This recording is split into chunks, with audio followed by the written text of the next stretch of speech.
পাওয়ারটা সামনে আসবে। আচ্ছা আমি একবারে মাইনাস নিচ্ছি, কারণ আবার কসের ডেরিভেটিভ যখন করতে হবে তখন মাইনাস সাইন থিটা আসবে। ঠিক আছে, তাহলে একবারে লিখছি minus 3a cos square theta into sine theta. এখন একবারে করছি কারণ এটা অলরেডি তোমরা ডেরিভেটিভের একটা চ্যাপ্টার করে নিয়েছো। ঠিক আছে, বুঝতে পারবে জিনিসগুলো। এবার y ইকুয়ালস টু তোমার আছে a sin কিউব থিটা।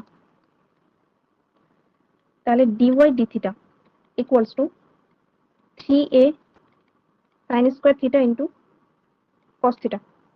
ঠিক আছে, এবার dy dx বার করতে হয়, মানে ভাগ করে দিতে হয় dy dx। যেটা কোনটা উপরে রাখবো, যে dy আছে তাহলে এই ফাংশনটা উপরে থাকবে। ঠিক আছে, 3a sin square theta into cos theta by dx d থিটার value minus 3a cos square theta sin থিটা ইকুয়ালস টু 3a 3a কেটে গেল, একটা সাইন কাটবে। আচ্ছা, মাইনাস একবার লিখে দিচ্ছি, minus tan theta sin theta by cos theta পড়ে থাকবে। ঠিক আছে, এবার এটার ডেরিভেটিভ d2y dx2। বলো tan এর ডেরিভেটিভ কত হয়? tan থিটার ডেরিভেটিভ কত হয়? ভুলে গেছি। sec square theta.